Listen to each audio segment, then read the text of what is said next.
베드로가 환상 중에 하늘의 음성을 듣습니다. 환상 중의 내용은 부정한 짐승과 새들을 잡아먹으라는 소리였죠. 베드로가 그것을 3번 듣고 3번 다 거절했습니다. 이 부정한 짐승, 베드로에게 잡아먹으라 말했던 부정한 짐승, 이게 뭘 의미하는 것일까요? 사도행전 10장에서 부정한 짐승이란 유대인들, 즉 이스라엘 사람들이 부정하게 생각했던 이방인들을 의미하는 겁니다. 그러니까 하나님이 베드로에게 이방인을 차별하지 말고 밀어내지 말고 이제 수용해라, 그런 의미에서 이 환상을 보여주신 겁니다. 그런데 베드로는 그 요구를 거절하죠. 여러분, 베드로는 주님의 제자입니다. 주님의 제자인 베드로가 하늘의 음성을 듣고 그 뜻을 거절했다. 이건 뭘 반증하는 것입니까? 베드로가 아닌 다른 유대인들, 특별히 유대 그리스도인들이 베드로보다 더 강하게 이방인 선교를 부정하고 있었다, 그 말입니다. 잡아먹어라 라는 말씀을 3번이나 부인한 이 베드로의 거절 속에서 우리가 발견하는 것은 베드로를 비롯한 유대인들 그리고 유대 그리스도인들이 이방인 선교를 그만큼 강하게 부정하고 있었다라는 것을 발견합니다. 자, 그런데 여러분, 오늘 본문 사도행전 10장에서 11장에서 어떤 일이 일어납니까? 유대 그리스도인들로 구성된 초대교회 성도들이 베드로가 전하는 고넬료 회심에 관한 이야기를 듣고 나서 이제 본격적으로 이방인 선교를 합법적으로 인정하게 됩니다. 그런데 여러분, 오늘 본문을 보면은 좀 이상한 부분이 있습니다. 1절을 보면은 예루살렘에 있었던 제자들과 초대교회 성도들이 베드로가 고넬료에게 복음을 전했다라는 이야기를 듣습니다. 그러고 나서 2절을 보니까는 이제 베드로가 예루살렘으로 돌아오자 그 초대교회 성도들 중에서 일부가 베드로를 막 비난합니다. 그런데 2절에서는 베드로를 비난했던 사람들을 할례자라고 이야기합니다. 할례자, 이들은 누구냐면 원래는 유대인, 즉 이스라엘 사람이었는데 예수를 영접해서 초대교회 성도가 되었습니다. 그런데 예수를 믿지만 그들 마음속에는 예수를 믿음으로만 구원받는 것이 아니라 율법을 지키고 특별히 할례를 받아야지 하나님의 구원 백성이 될 수 있다라는 것을 믿었던 사람입니다. 자, 그들이 베드로를 비난합니다. 그러면 그들이 왜 베드로를 비난했을까요? 베드로가 이방인에게 복음을 전했기 때문에 비난했습니까? 3절 말씀 보면 그들이 베드로를 비난했던 이유는요, 베드로가 이방인 고넬료 집에 들어가서 함께 먹고 마시는 식탁 교제를 나눴기 때문입니다. 여기서 이제 우리가 질문 2가지가 떠오르는 것을 한번 기억해야 됩니다. 첫 번째 질문은 이겁니다. 왜 이 할례파, 즉 할례인, 즉 초대 유대 그리스도인들이 베드로가 고넬료에게 복음을 전한 것을 문제 삼지 않고 베드로가 고넬료 집에 들어간 것을 문제 삼은 것인가? 차라리 문제 삼으려면 이방인에게 복음을 전한 것을 문제 삼아야 되잖아요. 근데 그걸 말하지 않고 이방인 집에 들어가서 식탁 교제 나누는 것을 문제 삼습니다. 그 2번째 질문입니다. 베드로가 고넬료와 식사한 것을 비난했던 그들이 잠시 뒤에는요, 이방인 선교를 지지합니다. 도대체 어떻게 해서 이들이 베드로를 비난하다가 이방인 선교를 공식적으로 인정하며 지지하게 되었는가라는 거죠. 이 2가지 질문에 답을 찾아보는 것이 오늘 설교의 목적입니다. 여러분, 앞서 말씀드렸지만 사도행전 10장에서 베드로 환상 중에 레위기 11장에서 언급되었던 부정한 짐승과 새들, 먹지도 말고 만지지도 말라, 그 짐승과 새들을 잡아 먹으라는 음성을 3번 듣고 모두 먹지 않겠다고 거절했습니다. 율법에 의하면 부정한 짐승과 새들을 먹거나 만지면 그 사람은 부정해집니다. 그런데 여러분, 이방인들은, 즉 이스라엘 사람들이 아닌 이방인들은 바로 이 부정한 짐승과 새들을 먹었습니다. 그래서 이스라엘 사람들은 그 이방인들을 부정하다라고 한 것입니다. 유대인들은 할례를 받아야지만 하나님의 언약 백성이 될 수 있다고 믿었어요. 그리고 할례 받지 않은 이방인들은 하나님의 백성이 될 수 없다라고 믿었습니다. 유대인들은 할례를 받지 않고 부정한 음식을 먹는 이방인들과 접촉하거나 그들과 식사 교제를 나누게 되면 자기들도 부정하게 된다라고 믿었습니다. 자, 그 이유 때문에 유대인들은 이방인들과 식사하는 것을 큰 죄로 여겼던 거죠. 그리고 이런 이유 때문에 유대인이었던 제자들과 초대교회 성도들은요, 할례 받고 부정한 음식을 먹지 않는 자기들은 구원받을 수 있고, 할례 받지 않고 부정한 음식을 먹는 이방인들은 구원받을 수 없다라고 믿었던 겁니다. 이러한 믿음은 이방인들은 자신들과는 함께할 수 없는 사람으로서 차별하고 멀리해야 될 대상이라고 생각했던 것입니다. 그리고 이런 이유 때문에 할례 받지 못한 부정한 음식을 먹는 이방인 고넬료와 식탁 교제를 나눴던 베드로를 비난한 것입니다. 수용할 수 없는 사람을 수용하고 가까이 대할 수 없는 사람을 가까이 대하고 함께 교제할 수 없는 사람과 교제한 것이 베드로를 비난한 이유였습니다. 자, 그리고 이런 비난을 들은 다음에 베드로는 4절에서부터 17절까지 자신을 비난하는 사람들에게 고넬료와 관련해서 그동안 있었던 모든 이야기들을 소상하게 설명합니다. 제일 먼저 자신이 본 환상과 들은 하늘의 소리를 이야기하고요. 고넬료가 본 환상을 보고 보낸 사람들이 자기를 찾아온 이야기, 그리고 고넬료 초대를 받아서 고넬료 집에 가서 복음을 전했더니 그들이 구원을 받고 성령과 방언받은 이야기를 그들에게 전해줍니다. 그리고 고넬료의 가족에게 임했던 그 성령 사건은 제자들이 오순절날 받았던 성령과 동일한 성령이었다라고 이야기합니다. 오늘 본문 15절 말씀 보십니다. 내가 말을 시작할 때 성령이 그들에게 임하시기를, 즉 고넬료와 고넬료 가정에게 임하기를, 그 다음 보세요. 처음 우리에게 하신 것과 같이 하는지라. 이방인 고넬료와 그의 가정이 성령을 받았는데 바로 그 성령과 그 장면은 우리가 오순절날 성령 받은 것과 동일한 사건이었다, 그 말입니다.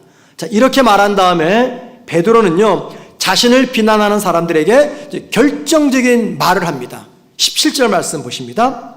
그런즉 하나님이 우리가 주 예수 그리스도를 믿을 때 주신 것 같은 선물을 그들에게도 주셨으니, 12제자, 우리가 예수 믿을 때 받았던 그 성령 선물을 하나님이 이방인 고넬료와 그의 가족들에게 주셨으니, 그 말입니다. 그 다음 말씀 보십시다. 내가 누구이기에 하나님을 능히 막겠느냐 하더라. 내가 누구이기에 고넬료에게 성령의 선물을 주시는 하나님을 막을 수가 있겠느냐. 이 말, 이거 무슨 말입니까? 이방인을 하나님의 자녀로 수용하시는 하나님의 뜻을 인간인 내가 어떻게 막을 수가 있겠느냐, 그 말입니다. 베드로의 이 말을 들었던 제자들과 초대교회 성도들이 어떤 반응을 보입니까? 18절 말씀 보십니다. 그들이 이 말을 듣고 잠잠하여 하나님께 영광을 돌려 이르되, 그러면 하나님께서 이방인에게도 생명 얻는 회개를 주셨도다 하니라. 이 말에는요, 세 가지 의미가 있는 거죠. 유대인인 자기들에게만 주신 구원과 성령의 선물을 이방인에게도 주시고 그들을 하나님의 자녀로 삼으신 하나님을 찬양한다는 고백입니다. 또한 두 번째, 이방인들이 차별하고 멀리해야 될 대상이 아니라 수용해야 될 대상임을 고백하는 말씀입니다. 세 번째, 이방인을 구원하는 하나님의 뜻을 우리가 거절할 수 없다라는 고백입니다. 제자들과 유대 그리스도인들은요, 이 고백을 합니다. 그리고 이 고백 이후에 전개될 이방인 선교를 이제 공식적으로 합법적으로 알리게 되는 거죠. 이 고백을 통해서 제자들과 유대 그리스도인들의 이 18절 고백 이후에 어떤 변화가 일어날까요? 이방인 선교가 이제 본격적으로 시작이 됩니다. 예를 들면 오늘 본문 마지막이 18절이잖아요. 18절 다음이 19절입니다. 19절부터 어떤 이야기가 기록되어 있습니까? 이런 이야기예요. 스테반이 순교당하 죽을 때 예루살렘 교회에 찾아왔던 핍박을 피해서 많은 그리스도인들이 예루살렘을 떠나 핍박이 없는 다른 나라로 도망갔습니다. 그들 중에 일부는요, 이방인의 땅 안디옥으로 도망갔어요. 거기 가서 뭐 했냐면은 유대인들에게 복음을 전했어요. 이방인이 아니었습니다. 유대인들에게. 그러다가 여러분 놀라운 사실은 18절 고백 이후에 선교의 대상이 바뀝니다. 유대인에서 이방인에게로. 그래서 19절 이하 말씀 보면은 안디옥에서 이방인에게 복음을 전했다라고 말합니다. 누가요? 유대 그리스도인들이. 자, 그런데 이방인들의 숫자가 점점 늘어나는 거예요. 예수 믿는 사람들이. 그래서 예루살렘에 있었던 제자들이 어떻게 합니까? 그 안디옥에 있는 예수 믿는 이방인들을 위해서 유대 그리스도인 지도자들을 보냅니다. 그게 바로 바나바죠. 바나바 거기에서 뭐합니까? 이방인의 교회를 세웁니다. 여러분 잘 보세요. 유대 그리스도인들이 이방인에게 복음을 전합니다. 유대 그리스도인이 이방인을 위해서 교회를 세웁니다. 이게 무슨 말입니까? 할례받고 부정한 음식들을 멀리했던 유대 그리스도인들이 할례받지 않은 이방인들과 부정한 음식을 먹고 만지는 이방인들과 함께 식탁 교제를 나누게 되었다, 그 말입니다.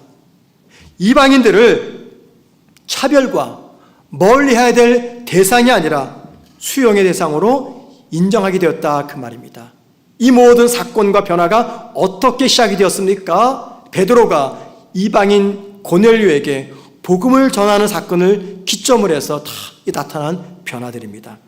저는 오늘 본문을 보면서 이런 생각이 들었어요.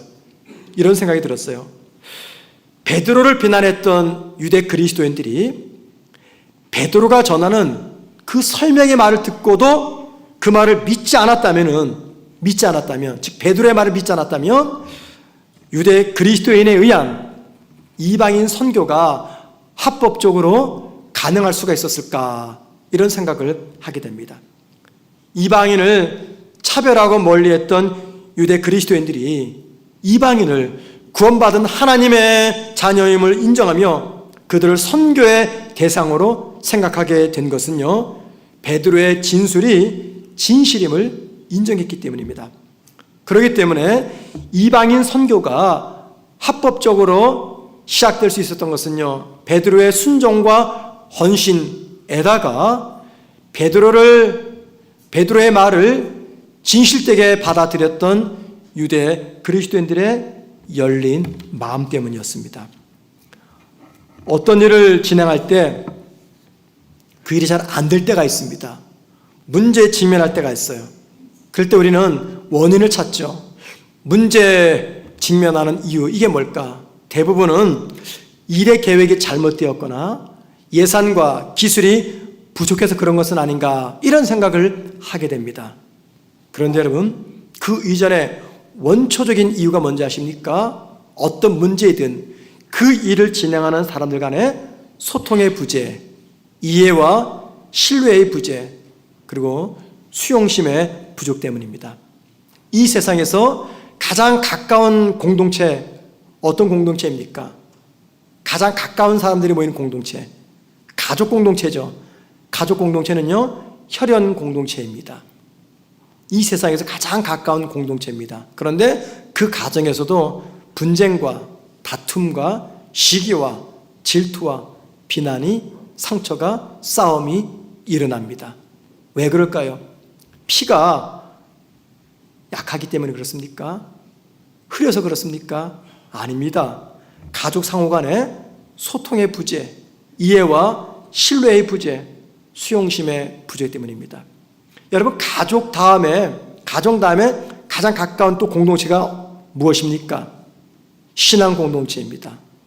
신앙 공동체는요, 사적 이익을 추구하기 위해서 모이는 공동체가 아닙니다. 하나님을 아버지로 예수를 나의 구주로 고백하는 사람들이 모인 곳이죠. 그래서 예수님의 십자가 아래에서 우리는 서로를 한 형제, 한 자매라고 이야기합니다.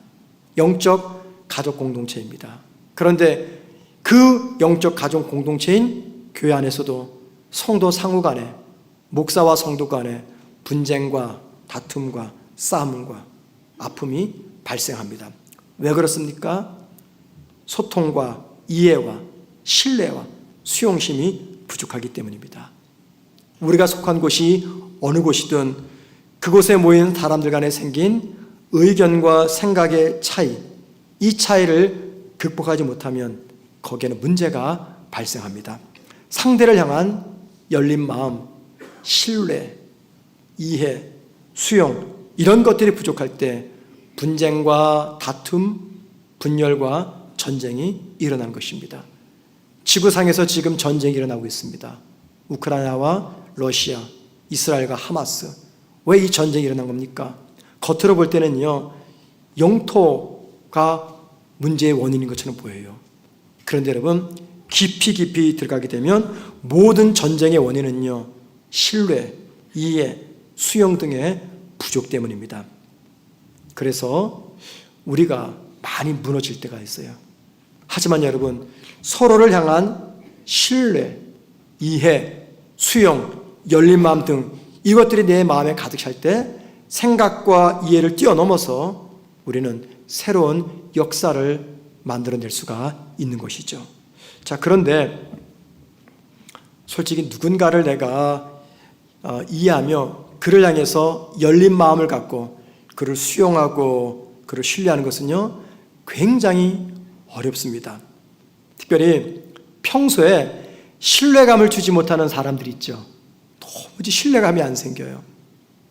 그 사람에게 뭘 믿고 어떤 일을 맡길 수가 있겠습니까? 또는 이제 막 처음 만난 사람, 그 사람에게 중요한 일을 맡길 수는 없습니다.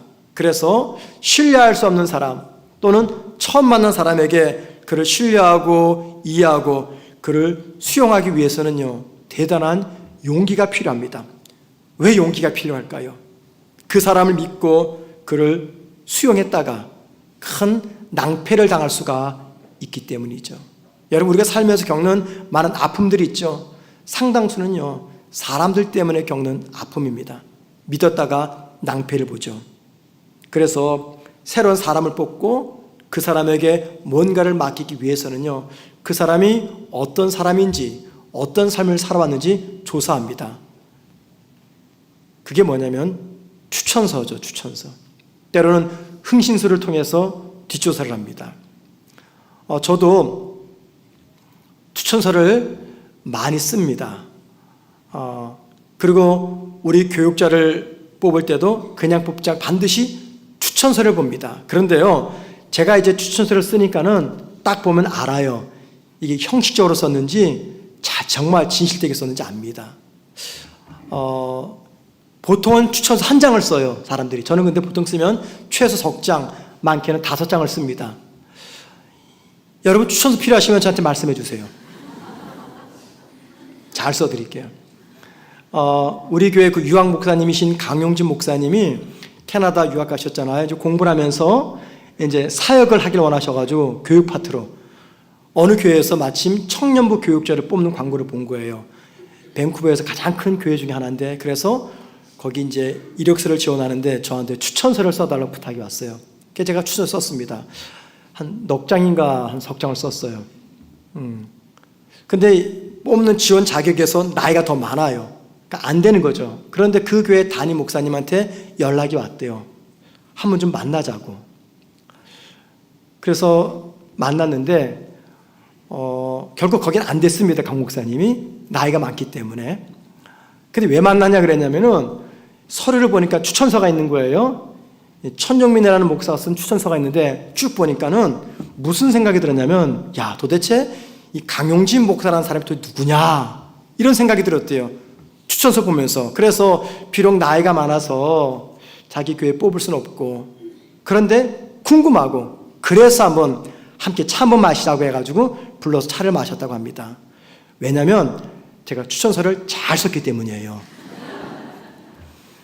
강용진 목사님의 사역을 잘 하셨잖아요.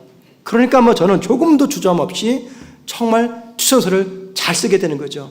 그럼 또 그걸 읽었던 그 목사님이 그 추천서 보니까는 이 강 목사님을 만나봐야 되겠다, 그런 생각이 드는 겁니다. 여러분, 우리가 왜 이런 추천서를 쓰고 뒷조사합니까? 이유는 간단해요. 그 사람 때문에 내가 피해를 받거나 그 사람으로부터 배신감을 당하는 것이 두렵기 때문입니다. 살면서 가장 큰 고통 겪는 거, 그게 뭡니까? 금전적 손실, 그럴 수 있고, 건강의 위기, 그럴 수 있고, 사업이 어려워지는 거, 그럴 수 있습니다. 그런데 여러분, 살면서 가장 큰 고통을 겪는 것은요, 정말 믿었던 사람에게 배신을 당하는 겁니다. 믿었던 사람에게 배신을 당하면 그때부터 사람에 대한 트라우마가 생기게 됩니다. 그래서 사람을 신뢰하지 못합니다. 늘 경계합니다. 늘 의심합니다. 만약에 모든 사람들을 의심의 대상, 경계 대상으로 생각해서 내 마음을 온전히 주지 못한다면 정작 지옥의 삶을 사는 것은 의심받는 그 사람이 아니라 의심하는 내 자신이 될 것입니다. 그래서 여러분, 저는 오늘 본문을 보면서 두 번째 문제가 생각이 났어요. 베드로를 비난했던 이 유대 그리스도인들이 어떻게 해서, 무슨 이유 때문에 베드로의 말을 신뢰하며 이방인을 자기들처럼 하나님의 구원받은 백성으로 인정하게 되었는가? 도대체 무슨 이유로 그들은 베드로의 말을 신뢰하게 되었는가라는 겁니다. 자, 17절 말씀 함께 보시죠. 내가 누구이기에 하나님을 능히 맡겠느냐 하더라. 베드로의 말이죠. 이게 지금 베드로가 자기를 비난하는 사람들에게 던지는 대답입니다. 내가 누구인데 하나님을 능히 막을 수가 있겠느냐? 이게 무슨 말입니까? 하나님이 이방인 고넬료에게 성령을 주시는데 내가 어떻게 그것을 막을 수가 있겠느냐? 하나님이 우리가 그동안 멀리하고 우리가 외면했던 이방인 고넬료에게 구원을 베푸시는데 내가 어찌 하나님을 막을 수가 있겠느냐? 베드로 고백 속에 지금 무엇이 강조되고 있습니까? 하나님의 주권입니다. 하나님의 주권. 하나님이 당신의 주권에 따라서 이방인에게 성령도 주시고 방언도 주시고 구원도 주시는데 인간인 내가 어떻게 하나님의 주권을 함부로 막을 수가 있겠느냐? 그 고백입니다. 하나님의 주권. 그런데 여러분, 놀라운 건 뭐냐면은 하나님의 주권을 언급을 하자 베드로를 비난했던 유대 그리스도인들이 베드로의 말을 신뢰하면서 18절에 고백을 합니다. 다시 보세요. 그러면 하나님께서 이방인에게도 생명 얻는 회개를 주셨도다. 이 말은 무슨 말입니까? 하나님의 주권을 강조하는 베드로의 말이 진실임을 고백하는 표현입니다. 제자들과 유대 그리스도인들은요, 하나님의 주권을 믿는 그 믿음 때문에 베드로의 말을 신뢰할 수가 있었던 겁니다. 그리고 베드로는요, 하나님의 주권을 믿었기 때문에 가고 싶지 않는, 방문하고 싶지 않는, 머물고 싶지 않는 이방인 고넬료 집에 찾아가서 하나님의 말씀을 전하면서 그들과 식탁 교제를 나눈 것이죠. 여러분, 하나님의 주권을 믿는 성도에게는요, 두려울 게 없습니다.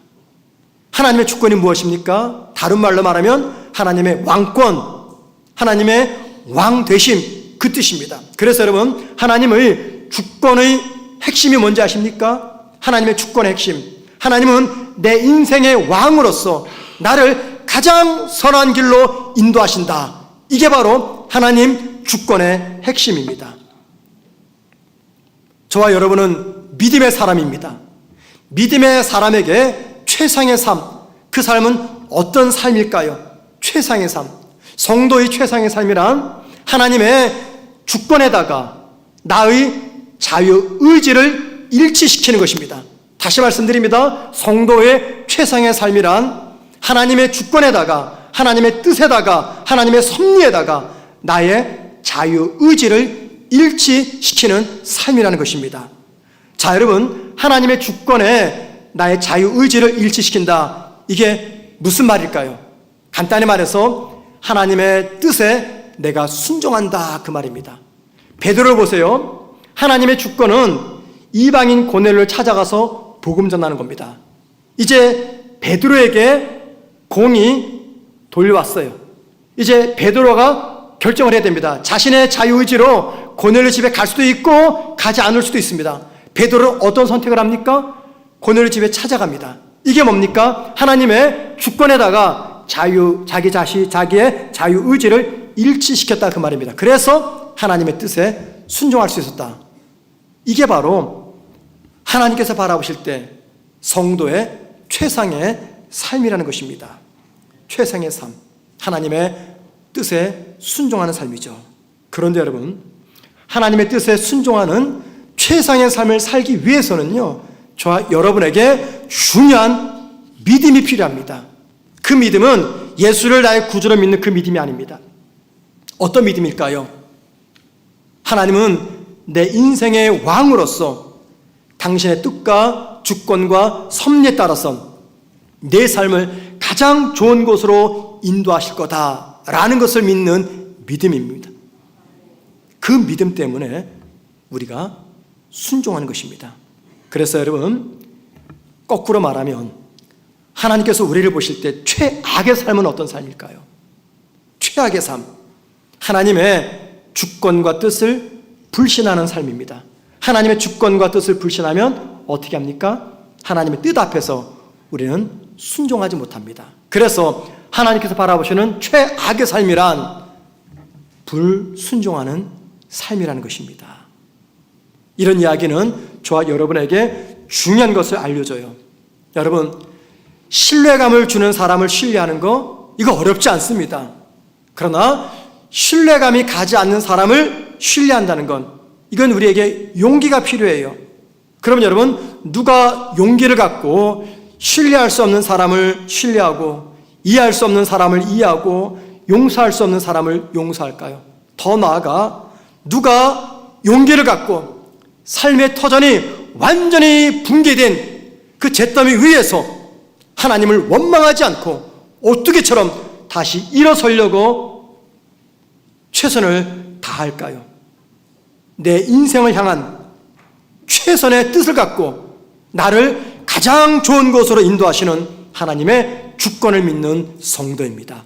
내가 의심하는 사람, 내가 신뢰할 수 없는 사람, 내가 믿었다가 내 발등을 찍은 사람, 그런 사람들마저도 내 삶을 풍요롭게 만들기 위해서 하나님께서 사용하시는 하나님의 주권의 영역임을 인정하는 성도들입니다. 우리가요, 지금은 다 잊었지만 어떤 순간이 있었냐면 어느 사람 때문에 어떤 상황과 환경과 어떤 일 때문에 큰 인생의 심각한 위기를 만난 때 있었어요. 여러분에게도 저에게도. 제가 가만히 생각해 보니까요, 있었더라고요. 어느 한 사람 때문에 저는 제 인생이 완전히 무너지는 줄 알았어요. 제가 좋은 목회자, 말씀 사역자가 되기 위해서 거의 30년 가까이 저는 신학을 공부했습니다. 그런데 한 사람 때문에 이 모든 게 완전히 그냥 무너질 그런 상황에 놓였어요. 제가 고발을 다 하고 판사 앞에 가서 재판도 받으면서 난 이제 끝났나 보다, 그런 위기에 놓일 때가 있었어요. 여러분, 그때 제가 그 사람을 얼마나 미워했겠습니까? 솔직히 사랑하지 않았습니다. 미워했습니다. 하나님께 불만만 터뜨려 놓아서, 하나님, 내 가기 싫은 거 하나님 가라 해서 순종해서 왔는데 이게 뭡니까? 내가 이럴 줄 알았어요. 하나님, 내가 2년 전에 나인 결말을 보았습니다. 그래서 내가 안 가려고 했는데 믿음으로 왔더니 이게 뭡니까? 왜 나한테 이런 사람이 찾아와서 내 인생을 힘들게 합니까? 너무너무 아팠습니다. 너무 고달팠어요. 그런데 여러분, 그 과정이 지나고 어떤 생각이 드냐면, 바로 그때 나를 힘들게 했던 바로 그 사람 때문에 내가 지금 더 나은 은혜의 자리에 서 있는구나, 이런 생각이 들더라고요. 그래서 내가 그 사람 만나면요, 그 사람에게 감사헌금을 드리고 싶어요. 너무 고마워서. 진짜입니다, 여러분. 그 사람 때문에 전 더 큰 은혜 받았거든요. 이렇게 본다면 그분은 제 인생을 향한 하나님의 주권의 한 흔적이었던 것입니다. 사람만 그럴까요? 상황도 그렇죠. 실패를 느낄 때가 있습니다. 이제 끝났다. 희망이 완전히 사라질 때가 있습니다. 소망을 생각할 수가 없습니다. 그런데 그때는 그랬는데 시간이 한 해, 두 해 지나고 나서 그때를 돌아보면 어떤 고백합니까? 지금의 나를 있게 하신 하나님의 주권의 흔적이었구나. 이 믿음과 이 고백을 하는 성도들이 신뢰할 수 없는 사람을 용기를 가지고 신뢰하고 삶의 터전이 완전히 무너진, 붕괴된 그 잿더미 위에서 오뚜기처럼 다시 일어설 수가 있는 것입니다. 여러분, 성도는요, 이 세상에서 영적 전쟁을 치르며 살아갑니다. 성도에게 영적 전쟁이 무엇입니까? 결국에는 무엇을 믿느냐라는 거죠. 또는 선택의 문제입니다. 우리 주변에는 내가 의지하고 싶은 것, 내가 믿고 싶은 것이 너무나 많습니다. 먼저 가족이 있죠. 또는 내가 모아둔 돈이 있습니다. 든든한 내 직장과 내 사업장이 있고요. 그동안 쌓은 내 경력, 경험이 있습니다. 인맥이 있어요. 이 모든 것들은 이 땅을 살면서 내가 믿고 의지할 대상자들입니다. 그럼 여러분, 묻겠습니다. 하나님을 아버지로 믿는 저와 여러분은 지금 무엇을 믿고 있습니까? 무엇을 의지하고 있습니까? 사람들, 재물, 세상의 지혜와 능력을 믿습니까? 아니면 하나님의 주권을 믿으십니까? 만약에 하나님의 주권이 아닌 사람을 믿으면 저와 여러분은 건강한 신앙인은 아닙니다. 그리고 사람을 믿으면요, 우리 다 아시잖아요. 언젠가 그 사람 때문에 큰 낭패를 당하게 됩니다. 그러나 하나님의 주권을 믿고 그 믿음 때문에 신뢰할 수 없고 인정할 수 없고 용서할 수 없는 사람을 신뢰하고 인정하고 용서하면요, 하나님은 당신의 주권을 믿는 나의 인생을 내가 계획하고 내가 그리는 것보다 더 아름답게 만들어 주실 겁니다. 성도는 하나님을 사랑하는 자녀들의 인생을 가장 선하게 인도하시는 하나님의 주권을 믿는 사람들입니다. 우리 다 함께 로마서 8장 28절을 함께 읽습니다. 시작. 우리가 알거니와